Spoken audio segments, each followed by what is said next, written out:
makes him seem hotter, he said. Crossing it tonight? Asked Dill, not looking up. He was constructing a cigarette from newspaper and string. No, just a lady. Don't light that thing, Dill. You'll stink up the whole end of town.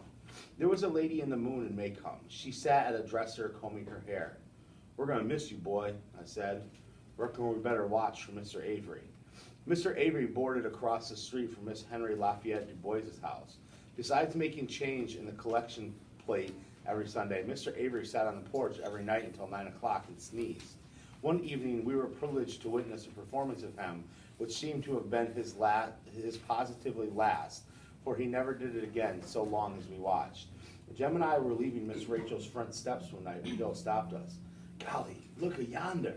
He pointed across the street. At first, we saw nothing but a Kazuko-covered front porch, but a closer inspection revealed the arc of water descending from the leaves and splashing in the yellow circle of the streetlight, some 10 feet from source to the earth, it seemed to us.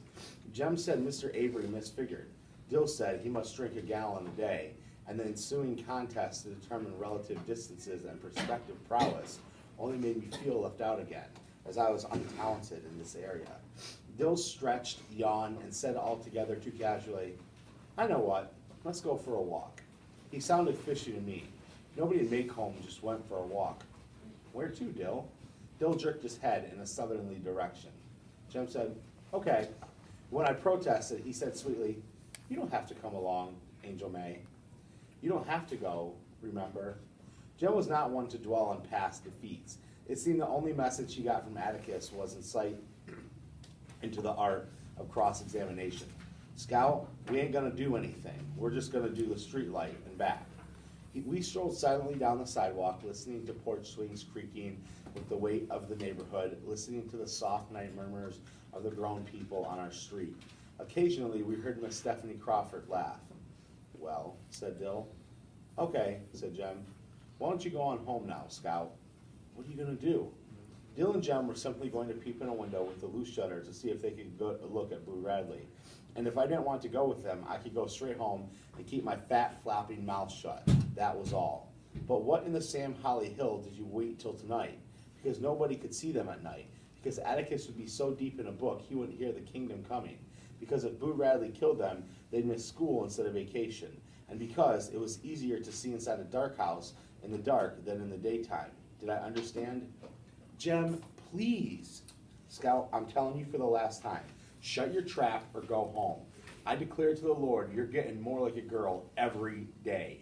With that, I had no option but to join them. We thought it was better to go under the high wire fence at the rear of the Radley lot. We stood less chance of being seen. The fence enclosed a large garden and a narrow wooden outhouse. Jem held up the bottom wire and motioned Dill under it. I followed and held up the wire for Jem. It was a tight squeeze for him. Don't make a sound, he whispered. Don't get in a row of collars, whatever you do. They'll wake the dead. With this thought in mind, I made perhaps 1 step per minute. I moved faster when I saw Jem far ahead, beckoning in the moonlight. We came to the gate that divided the garden from the backyard, and Jem touched it. The gate squeaked. Spit on it, whispered Dill. You got us in a box, Jem, I muttered. We can't get out of here so easy. Shh, spit on it, Scout. We spat ourselves dry, and Jem opened the gate slowly, lifting it aside and resting it on the fence. We were in the backyard. The back of the Radley house was less inviting than the front. A ramshackle porch ran the width of the house. There were 2 gates and 2 dark windows between the doors.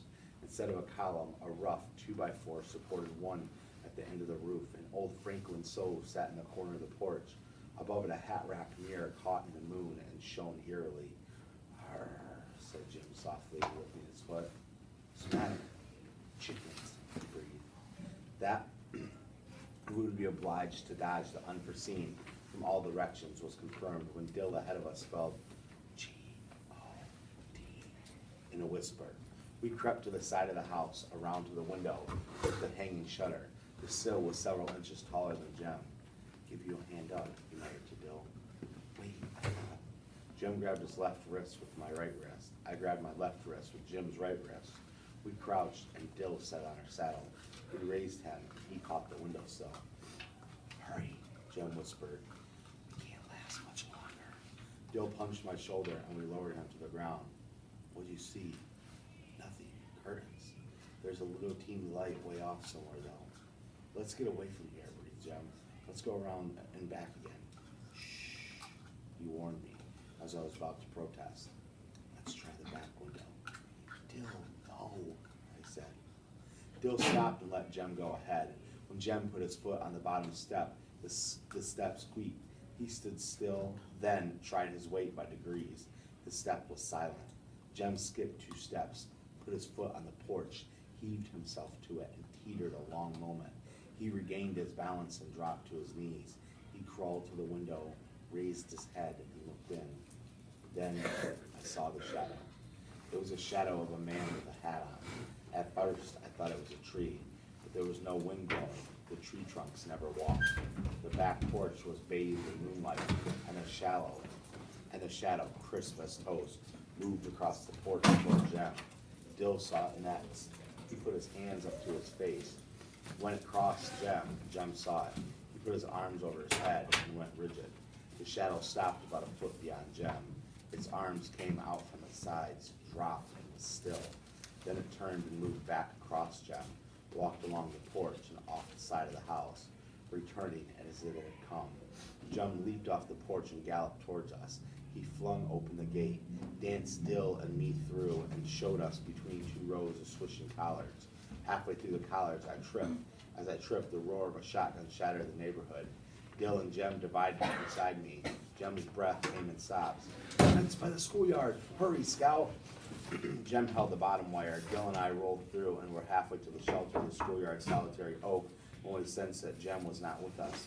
We ran back and found him struggling in the fence, kicking his pants off to get loose. He ran to the oak tree in his shorts.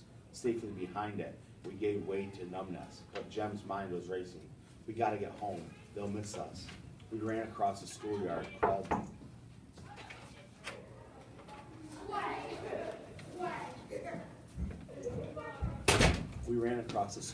crawled under the fence to Deer's pasture behind our house, climbed our back fence, and were at the back steps before Jem. It let us pause to rest. Respiration normal. 3 of us stole as casually as we could to the front yard. We looked down the street and saw a circle of neighbors at the Radley front gate. "We better go down there," said Jem. "They'll think it's funny if we don't show up." Mr. Nathan Radley was standing inside his gate, a shotgun broken across his arm. Atticus was standing beside Miss Maudie and Miss Crawford, and Miss Rachel and Mr. Avery were nearby. None of them saw us come up. We eased in beside Miss Maudie, who looked around. Who were you? Where were you all? Didn't you hear the commotion?" "What happened?" asked Jem. "Mr. Radley shot a Negro in his collard patch." "Oh, did he hit him?"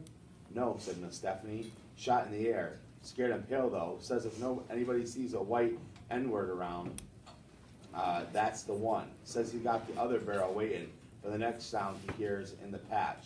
And next time he'll aim high, be it dog, N-word, or Jem Finch." "Ma'am?" asked Jem. Atticus spoke. "Where's your pants, son?" "Pants, sir?" "Pants." It was no use.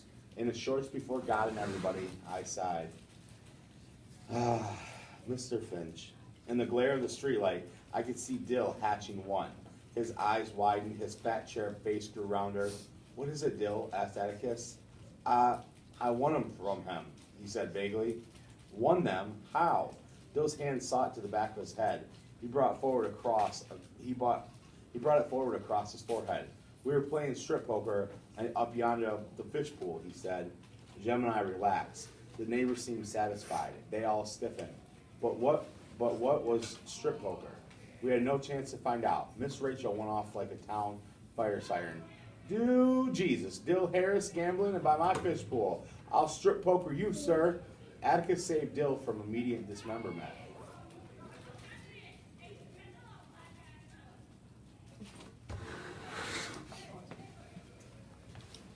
Ashton, will you keep